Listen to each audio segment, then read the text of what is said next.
ఆ వ్యక్తి ఎన్నో మార్పులు, ఇంకెన్నెన్నో ఆశయాలతో తన జీవితాన్ని మనకు అంకితం చేశారు. అలాంటి గొప్ప మనిషి కథ మనందరి కోసం.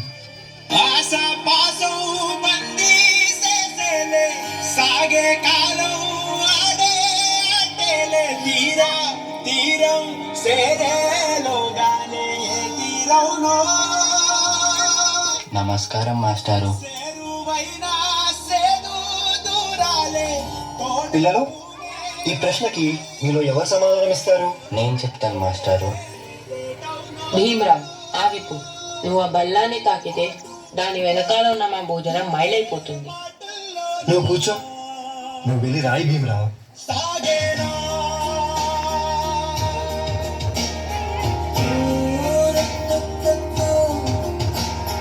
జీవితంలో నువ్వు చాలా గొప్పవాడి అవుతావు భీమరావు.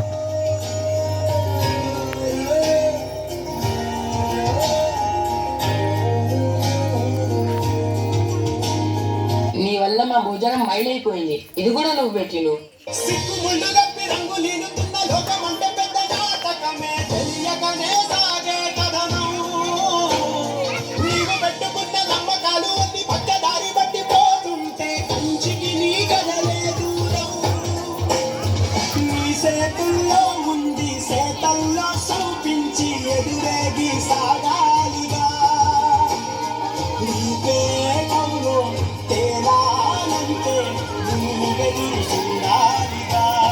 చాలా దాహంగా ఉంది. తాగడానికి మంచినీళ్ళు ఇస్తారా? నీలాంటి వాళ్ళకి అదిగో ఆ మురికి నీళ్ళే, వెళ్ళి తాగో.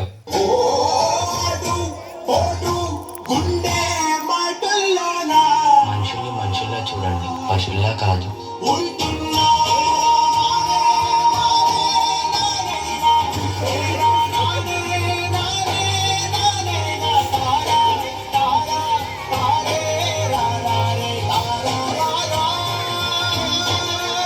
నువ్వు ఎవరికీ తల వంచకూడదు. నీ చదువు నీ మార్గం కావాలి. విజ్ఞానమే నీ ధనం కావాలి. నీ వాళ్ళ కోసం నువ్వు ఒక దీపంలా నిలవాలి. నీ కృషి, పట్టుదల, దీక్ష మన భారతానికి రాజ్యాంగం కావాలి.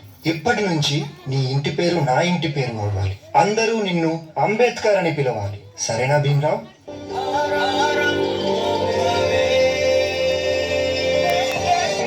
ఎంతమంది తనని తక్కువగా చూసినా చదివే లోకంగా మార్చుకొని మెట్రిక్ సాధించాడు.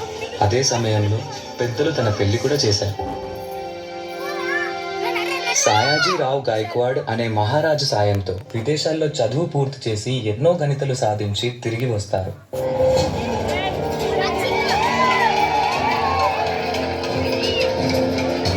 బాబా, ఇన్ని సంవత్సరాలు గడిచినా ఈ ప్రజలు మారలేదు, మా బ్రతుకులు మారలేదు. ఎలాగైనా మా తలరాత్రులు మార్చే దేవుడివి నువ్వే కావాలి బాబా.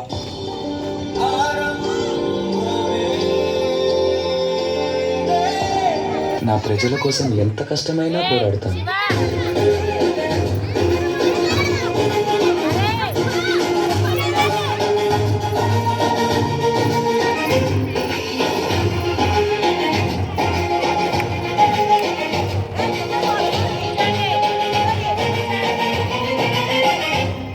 భారత రాజ్యాంగం యొక్క మూసాయుత కమిటీ అధ్యక్షుడిగా మిమ్మల్ని ఎన్నుకోవడం మాకు చాలా సంతోషంగా ఉంది.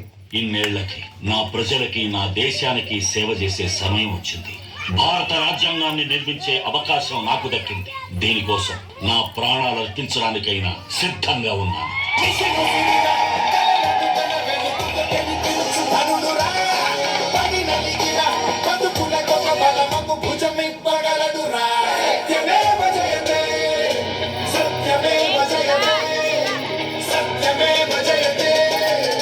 అంబేద్కర్ ని ఒక ప్రాంతానికో, ఒక కులానికో, ఒక మతానికో పరిమితి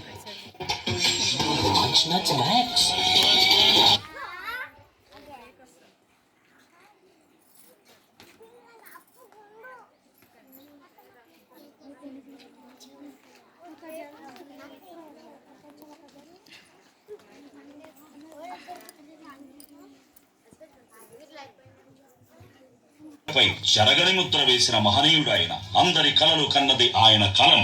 బడుగుల కోసం ధ్వనించింది ఆయన గళం. భారతదేశంలో రాజ్యాంగం ఉన్నంత వరకు ఆయన మన మధ్య బతికే ఉంటాడు.